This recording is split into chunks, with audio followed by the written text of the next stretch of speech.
Hi nest and nurture family. ఈరోజు నేను నా ప్రెగ్నెన్సీ సిరీస్‌లో సెకండ్ పార్ట్ షేర్ చేస్తున్నాను.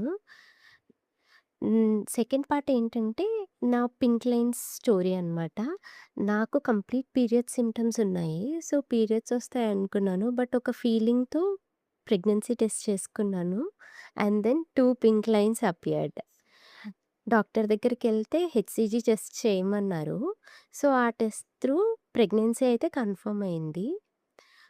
ఎర్లీ స్కాన్‌కెళ్తే డాక్టర్ ఏం చెప్పారంటే, జెస్టేషనల్ సాక్ ఉంది, ఫీటల్ పోల్ ఉంది. బట్ హార్ట్ బీట్ అయితే డిటెక్ట్ అవ్వలేదు. సో, టూ మెనీ హోప్స్ అయితే పెట్టుకోకండి అనేసి చెప్పారు.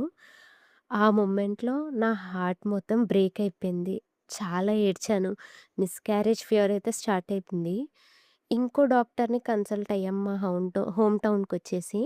ఆ డాక్టర్ ఏం చెప్పారంటే, "it's too early sometimes. Don't lose hope. మనం ఇంకొక 10, 15 డేస్‌లో ఇంకొక స్కాన్ చేద్దాము. సో, అప్పుడు డిటెక్ట్ అవ్వకపోతే will take the next step" అనేసన్నారు. అండ్ ఆ రోజు డాక్టర్ ఇచ్చిన డేట్ ఏంటంటే, నా బర్త్‌డే రోజు స్కాన్ పెట్టారనమాట. ఆ రోజెళ్ళాము చాలా నర్వస్‌గా. ఎళ్లి రూమ్‌లో స్కాన్ చేస్తున్నారు. And then the magic happened. Baby heart beat అయితే నేను విన్నాను. It is the best birthday gift ever అనమాట. సో, ఎవ్రి ఎక్స్‌పెక్టింగ్ మదర్‌కి ఒకటే చెప్తాను. Sometimes it's just too early. Please don't lose hope immediately. Miracles take little more time. So, in నా next part నేను ఇంకొక వీడియోలో రివీల్ చేస్తాను. ఎన్‌టీ స్కాన్ అదంతా ఎలా జరిగింది? దాంట్లో ట్విస్ట్స్ ఏంటి అని. Please stay tuned.